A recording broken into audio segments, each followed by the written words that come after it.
Two brothers disappeared from their quiet village, but what was later discovered shook the entire community. 4 bodies were found hidden deep in a pit, casting a dark shadow over the village. The search for answers now became a race to uncover the horrors that lay beneath.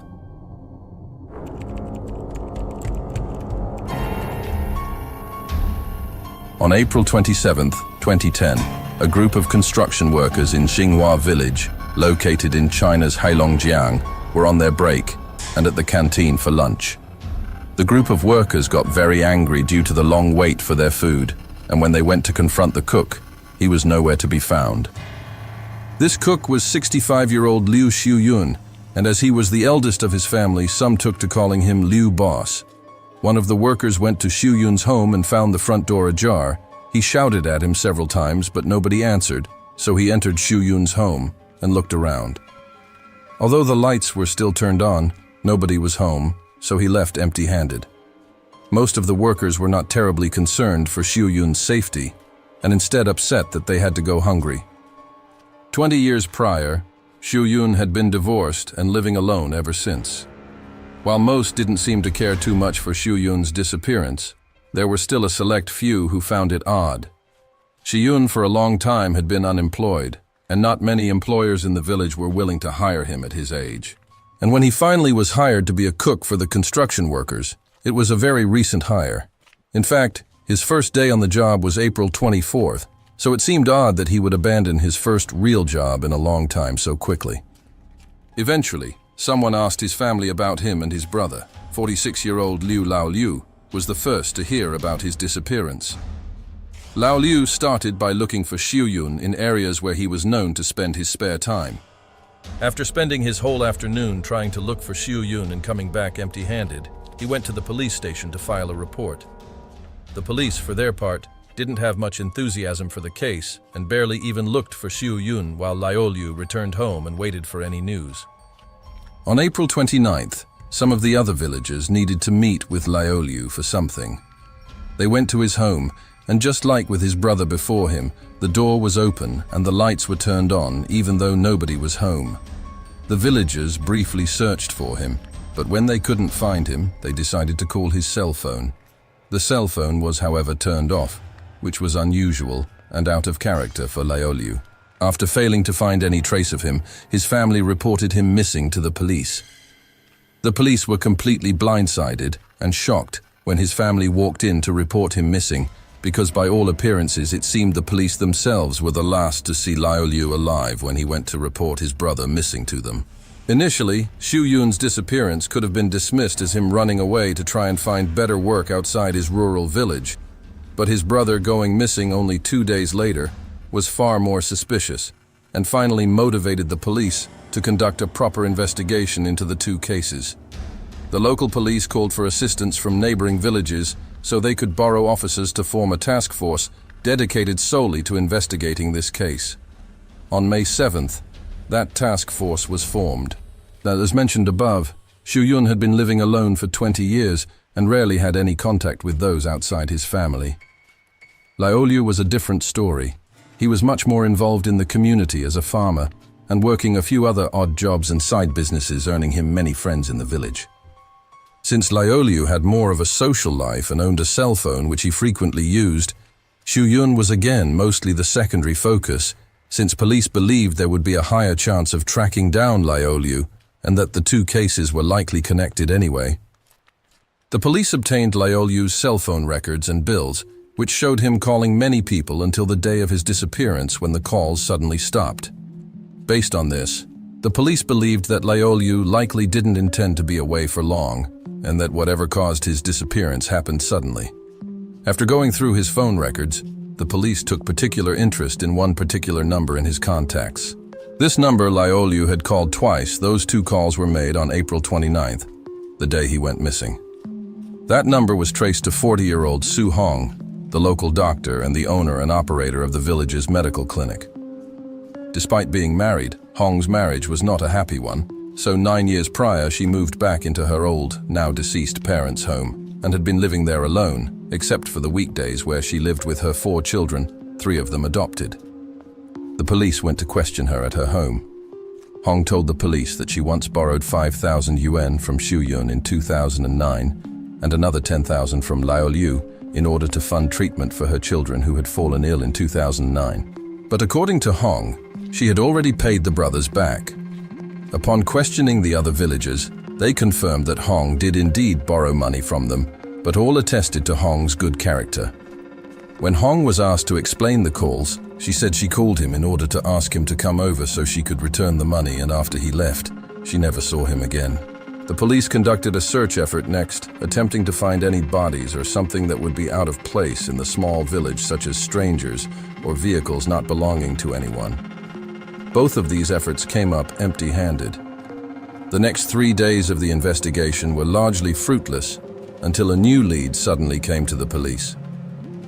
On May 10th, Lao Liu's sister was sent a text message from her brother. The message read as follows: "Let me be honest with you. I accidentally killed Big Brother. I said I was going to Shandong to find his son, and he got anxious, not letting us approach his son. Why is he like this? At that time, I had been drinking and got into it with him. He got up, so I pushed him, probably too hard. He didn't stand steady, and his head hit the door frame. When I checked, he had no pulse. I was scared, so I took care of Big Brother by moving the motorcycle. I was afraid of getting caught, so I left." The police then raided both of the brothers' respective homes for evidence, putting much emphasis on the search of Lao Liu's property. Since the text message stated that Lao Liu pushed Xu Yun and he hit his head against the door frame, that is where police and forensics concentrated their search. The police saw no signs of a struggle. Xu Yun's fingerprints couldn't be found, and luminol tests revealed no blood on the door frame. A search of the home itself also led to the police finding 3,000 yuan just lying around, which would have made no sense if Lao Liu was fleeing and going on the run. By all accounts, it would appear that Lao Liu didn't send that text, and that this story was made up. Upon further examination of the text message, this seemed even more likely. Lao Liu was not properly educated, made many typos, and didn't even know how to use punctuation marks. A stark contrast to this perfectly written text message with proper use of punctuation marks. After both the police and his family caught on to this, they decided to call his number only for no one to answer, as the phone was yet again turned off. The police further checked the phone, and it made no calls, with its only use between April 30th and May 10th being to send that text message. Throughout the week, the phone would be turned back on and send the same text message 10 times to various different people, mostly his family members. This message did not add any real new insight and simply said, "I killed Big Brother. I feel awful. I can never come back again. I did it myself. It's unrelated to anyone else. I'm leaving. Take care of yourselves." Since these exonerating texts, including one in which Lao Liu admitted to acting alone, came out not long after the police investigated Hong as their first suspect, the oddly convenient timing led to them once again investigating her. They were even more suspicious after one of Lao Liu's other brothers told police that he had drunkenly told him that, "If I die, it will be Su Hong who kills me." On May 19th, the police returned to Hong's home to question her further. Hong had answered the police's questions calmly and matter-of-factly. When the police asked if she owned a cellar, however, Hong reacted a bit more panicked and denied owning a cellar. The police were skeptical of this, since in Heilongjiang, almost every household owned a cellar to store food and vegetables over the winter, as Heilongjiang is one of China's most northernmost provinces. When the police began searching Hong's yard, sure enough, they did find a cellar entrance hidden under a pile of weeds. As soon as the police opened the entrance, they were instantly hit by a foul stench, which made them know they were at the right place. The cellar had clearly been disused for a long while, and inside the police, even without entering the police, could see many empty plastic bags, clothing, and human feces. Once Hong saw what they were doing, she became even more panicked and hastily ran over, attempting to block the police from investigating the cellar. The police mostly ignored her attempts and picked up a nearby rake from the ground to dig and poke away at the cellar from the outside. In so doing, they found 2 blue and green sheets that appeared to be brand new. The stench as well as the rotten feces meant that the police, when descending down into the cellar, had to wear gas masks. As the police suspected, those 2 sheets indeed held corpses inside, which the police brought to the surface.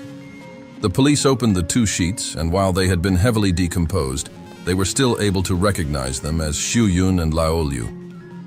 Hong was swiftly arrested, and the news quickly spread to everyone in the village, who were in disbelief that Hong was the culprit, with many straight up refusing to believe it. According to the initial forensic examination, the 2 brothers had died of strangulation. After being interrogated, Hong confessed to the murders. Since she had recently borrowed money from Xu Yun and later Lao Liu, the 2 often used paying off her debt as an excuse to visit her at her home and even clinic. And tragically, they also used this opportunity to sexually assault Hong and have her perform sexual favors in lieu of paying off her debt. As one may expect, Hong was miserable and saddened by this treatment and desperately sought a way out. She told police that life was worse day by day. On April 22nd, Xu Yun had apparently, according to some reports, fallen in love with a woman outside the village and was even going to marry her. So in preparation, Xu Yun decided to stop sexually assaulting and raping Hong under the condition that she pay her entire debt with interest. On April 26th, she invited Xu Yun over to her home so she could pay him back the money. Before Xu Yun arrived, she had crushed 16 sleeping pills in total into powder and stuffed them into 2 capsules. Once Xu Yun arrived, she convinced him to take the medicine by lying about it being Viagra. After he excitedly took it, he hastily passed out, and Hong seized this opportunity by grabbing a hemp rope and strangled Xu Yun to death with it. Afterwards, she rolled his body up in a sheet and tied that sheet down with rope. 3 days later, she used the same method to call Lao Liu, lure him into his home, and kill him in the same manner. Hong finished by disposing of both the brothers' bodies in the family cellar. Hong had confessed. The police saw nothing wrong with her confession, and the brothers' bodies had been found. Only the case wasn't over. The police felt something was odd, as the brothers had both died relatively recently. But that cellar was still rancid and filled with human feces, so they thought something else was hidden down there. They were right to think so, as the officers still searching the cellar to clear it out and possibly find any more evidence, such as the murder weapon. But they instead found a completely different human skeleton, fully skeletonized with no flesh or skin remaining. The skeleton belonged to a woman, and the police quickly collected DNA samples from the remains and compared them to the families of any local missing person cases. The results quickly came back, and they identified her as Su Hong's sister-in-law, Li Shuiying. After being interrogated for 2 days straight, Hong broke and finally confessed to her role in Shuiying's death as well. Hong's background and life were understandably a large factor in these 2 murders. Hong was born in 1970 in Ning'an. She had both a younger brother and sister, so her parents instructed her to do most of the household chores. In school, Hong studied medicine, and in 1986 she enrolled in Ning'an Health School and was assigned to work as an intern at the Second People's Hospital after her graduation. Her tenure at the hospital was a short one, as in 1990 she resigned in order to Jinghua Village and opened a small clinic there. In 1994, she married her high school boyfriend. This was an unpopular decision and one criticized by her family, as she gave up a career for this wedding. After getting married, she moved into her husband's house in a different village. Their marriage wasn't meant to last, as her husband was almost immediately cheating on her with other women. Hong wanted to divorce him, but her parents talked her out of it. In this rural village, divorce was heavily frowned upon, and it would likely ruin Hong's reputation and set her life back. Eventually, she fathered a child with her husband, and Hong had hoped the birth of their child would fix their relationship, but instead, he didn't seem to care and left all the parenting to Hong. Eventually, when Hong's daughter was 9 months old, her husband left the village to go to work in the south of China. As he was the main provider and was now on practically the complete opposite side of China, Hong was left without a source of income, so she took her daughter and returned to Jinghua Village, where she reopened her clinic upon her arrival. Hong's life didn't get any easier back home, since her siblings also left to go work in the south, meaning that Hong had to care for her parents, her nieces and nephews, her own daughter, and run the village's clinic at the same time. The clinic was not enough to provide for this many people, so eventually she was forced to use a tractor, work on the farm, and do all the work normally delegated to the men of the village. In 2001, Hong learnt from others that while working in southern China, her husband had started another affair with a local woman, moved in with her, and even got her pregnant. This was the final straw for Hong, who divorced her husband and began to fully settle into her home in the village. In February of 2003, Hong's sister had returned home and sought out Hong and confided with her. It was here when she confessed to another unknown murder. Her sister was married to Yan Bingtao and told her that she wanted to divorce Bingtao. The two had recently gotten into an argument over something trivial, and Bingtao had escalated the argument by hitting and attacking her, with her rushing over to Hong's home not long after the beating. That next morning, Bingtao had been roaming the village looking for her, and later found himself at Hong's home. Hong had her sister hide while she attempted to convince Bingtao to leave. After he refused to leave, an altercation broke out in this argument. Bingtao threatened to harm his and his wife's children if Hong didn't return her to him. Seeing him on the ground made Hong decide to rid the village of him completely, so she picked up a beer bottle and hit Bingtao across the temple with it. Bingtao began to bleed heavily and writhed, struggled and twitched on the ground for 10 minutes before falling completely motionless. Even if most would have been offering Bingtao their sympathies, taking a life was still a heavily shocking and stressful event. She quickly called her father to tell her what happened, and he arrived not long after. Her father didn't blame Hong and assured her that he would take care of the rest. Hong watched as her father dragged his body toward a nearby tractor and poured gasoline over it. He then covered the body with a pile of weeds and lit it. Hong didn't see what happened next. To finish off the murder, Hong used Bingtao's mobile phone to send a text message to his family explaining that he had left to go work in the south and would not be returning until he made enough money. This convinced his family so much that even in the 7 years between his murder and Hong's confession, nobody even reported him missing. In November of 2005, Xueying returned to the village after working in Ningbo in the Zhejiang province. The reunion started off poorly since Xueying started off by asking to borrow 10,000 yuan from Hong and got angry when she refused. Later that day, Hong heard from her mother that Xueying was having an affair which was smearing the family name. The cheating in particular angered Hong greatly. She decided to act upon this anger once Xueying went to sleep in her home. Hong got a piece of hemp rope and strangled Xueying before disposing of her body in the cellar. Afterwards, wrote a fake letter and snuck it into Xueying's family home. The letter stated that she had left the village for work with someone else and not to look for her. Her affair was common knowledge and the talk of the town, so nobody was suspicious or even looked for her. To better hide the bodies and smell, she would use the cellar to dispose of any garbage, dumping it in there, and later shoveling up feces and dumping it in the cellar too. Hong's mother passed away in 2006 and her father in 2008, with his death resulting in the location of Bingtao's remains being forever unknown. Hong likely would have never been caught if not for the Liu brothers actually having their disappearance properly investigated. Once the full story went public and was talked about on the news across China, many felt immense sympathy for Hong and were hoping she would get a lenient sentence, if any sentence at all. Hong, on the other hand, appeared to actually want the death penalty, telling the media that she would rather die than walk free and have everyone look at her and know what she did. The only thing she wondered was, why do men always treat me like this? In January of 2011, Hong's prosecution began, and she was quickly found guilty. Hong made no attempt to defend herself, confessed to her crimes, and went out of her way to express no remorse, urging the court to sentence her to death as soon as possible. The only thing Hong was concerned about was what would happen to her children afterwards. The Mudanjiang City Court of Heilongjiang Province granted Hong her wish and sentenced her to death. On February 10, 2012, Su Hong was executed,